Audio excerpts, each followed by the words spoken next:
मैंने सिर्फ 2 किताबें पढ़ी हैं। एक तो मुझे किसी ने दी थी, उसका ताल्लुक मेरी किसी फिल्म की रिसर्च के साथ था इसलिए, और एक बंदे का मैं वैसे ही बहुत आशिक हूँ तो वो मैंने मंगवा के पढ़ ली। कौन? वो आप जानते नहीं होंगे, उनका नाम है सरदार महेंद्र सिंह रंधावा, MS रंधावा उनका नाम है।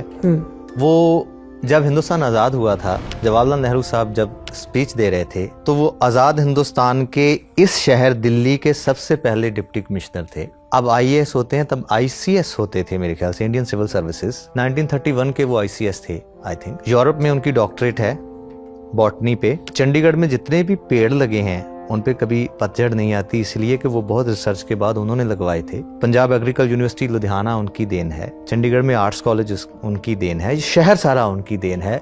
ग्रीन रेवोल्यूशन हिंदुस्तान का जो नॉर्थ इंडिया में, उनकी देन है। ट्रैक्टर्स उनकी वजह से आए। जब बंटवारा हुआ हिंदुस्तान का तो ये जो हिजरत हुई इधर से उधर, ज़मीनी बंटवारा हुआ, फ़र्ज़ करिए कोई रावलपिंडी से उठ के मुक्तसर आया, कोई सरदार या हिंदू, तो उसकी जितनी ज़मीन वहाँ थी अगर नहर के पास है तो इधर वहाँ नहर के पास उतनी ही ज़मीन उसको देना। ये काम 1.5 साल 800 पटवारियों के साथ बैठ के जलंधर में उन्होंने किया है।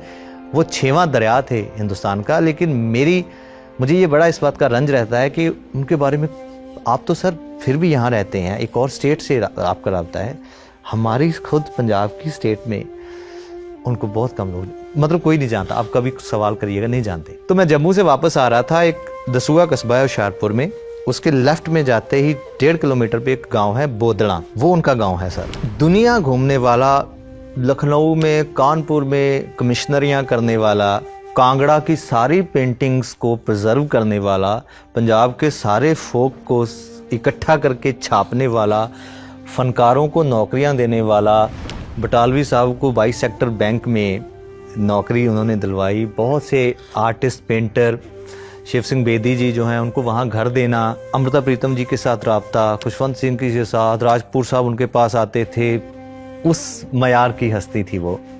तो मैं उनके गांव गया तो उनकी पुरानी हवेली 1920 की बनी होगी, बड़ी ईंट का पहला घर था वो नॉर्थ इंडिया का, क्योंकि ऑफिसर थे, लेकिन अब वो ऐसे वीरान पड़ा है। तो मेरा एक बार कॉन्सर्ट हुआ होशियारपुर ज़िले में,